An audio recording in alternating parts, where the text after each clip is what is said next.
Dans le reste de l'actualité, l'AVC, tous concernés, c'est le slogan très direct qu'ont choisi la ville de Beauvais et l'hôpital. Pour une semaine de sensibilisation, l'AVC peut avoir de lourdes conséquences et les jeunes ne sont pas épargnés. Marie-Charlotte Perrier, Najib Benguezala. Au milieu des boutiques de prêt-à-porter, 30 associations, 270 lycéens et un objectif, sensibiliser les jeunes au risque d'accident vasculaire cérébral, une pathologie souvent méconnue chez les moins de 30 ans. Les jeunes, on n'en parle pas assez. Si on demande à quelqu'un s'il connaît l'AVC, je ne sais pas s'il pourrait répondre. On pense que ça touche principalement les personnes de 40 ans et c'est vrai que ça touche principalement ces personnes-là, mais les symptômes peuvent commencer et puis les risques peuvent commencer dès le plus jeune âge avec une mauvaise alimentation et pas assez d'activité physique. Rami fait partie de ces jeunes victimes. Il est âgé d'à peine 20 ans lorsqu'un caillot de sang bouche une artère de son cerveau.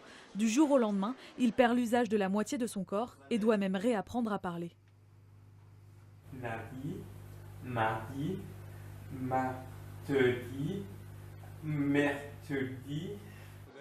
Aujourd'hui, le jeune homme se met en scène sur YouTube pour raconter son quotidien. Malgré 3 ans de rééducation, son corps ne répond plus comme avant.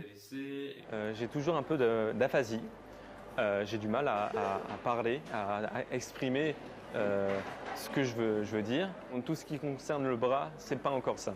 Mais je me dis, je peux parler, je peux marcher, c'est l'essentiel. À ses côtés, Philippe Ménard, lui aussi victime d'un AVC à 43 ans, éprouve le même besoin. On parle de ce que l'on a vécu, de comment on vivait avant, de ce qui s'est passé, de ce qu'on a fait. Et puis, on fait part aussi de ce que sont les difficultés. Donc c'est peut-être beaucoup plus audible que les messages des médecins.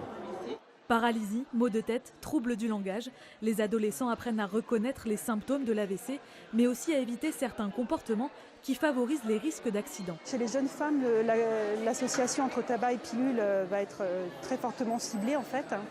Après, sur les pratiques addictives, telles que l'usage du cannabis, l'usage de la cocaïne, c'est vrai qu'on va avoir des risques très accrus. Chaque année, plus de 10 000 personnes de moins de 45 ans sont victimes d'une attaque cérébrale. Les 3 quarts gardent des séquelles à vie.